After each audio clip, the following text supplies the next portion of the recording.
Yesterday's FDA approval, full FDA approval of the Pfizer jab, COVID vaccine, sparking a flurry of vaccine mandates in the public and private sector. Joining us now on what employers can and can't mandate, John Ho, co-chair of the OSHA Workplace Safety Practice at Cozen O'Connor.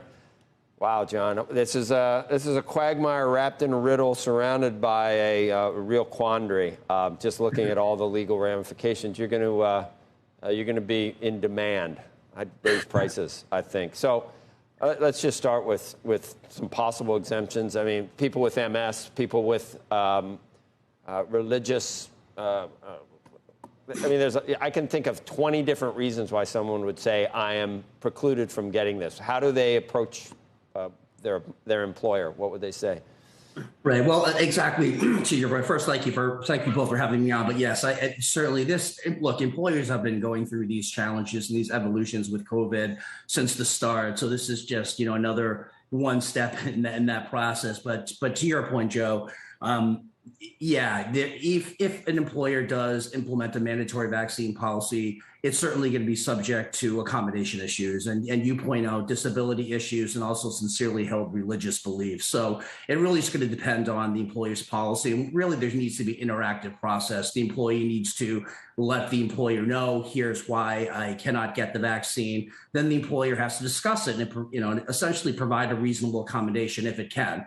And if it cannot, if that accommodation is going to pose an undue hardship, then they don't have to provide it. I mean, in some sense, it's that simple, but in operational reality, it's a very challenging, very individualized assessment.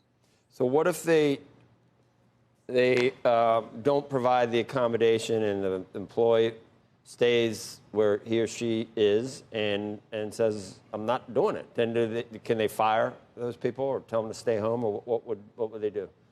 Right. Well, and that's the question, right? If staying home is the answer and that's a reasonable accommodation, and certainly that the employee might argue particularly if they've been working from home for a while, says, well, why can't you provide accommodation? For the last year and a half, I've been working at home. Why can't I continue this?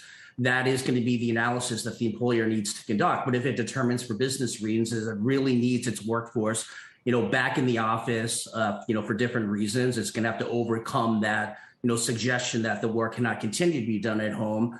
But if it ultimately concludes that it is an undue hardship and that there's really no substitute, that the employee really needs to get the vaccine to perform his or her job, then yes, termination certainly is an option for the employer. Now, that could, of course, lead to litigation. What if someone is just adamant and says, I'm 25 years old, I never get sick. I have great health in my view. And they say, I'm worried about heart inflammation, blood clots. What are the other things that I've seen? Fertility issues. I've seen, some of the very rare cases of some weird autoimmune. What if they say, this is my body and I am worried about these things? You may tell me I'm wrong, but everybody's got an opinion. I'm worried about that and I don't want to do it. Right. Look, if it's just a straightforward, I don't want to do it sort of period, whether they make some, medical excuse, or even if it's a political issue, I mean, that certainly is not going to be, really a disability, accommodation issue. Right. I mean, if they have doctor support for that, then, maybe we're in that area now. We've got to take that as a disability accommodation. But if they have no support and they just say, I'm 25, I'm healthy. I think my own body is a stronger immune system than the vaccine. Then, very likely that is not going to be an issue where an accommodation has to be provided. Shepard Smith here. Thanks for watching CNBC on YouTube.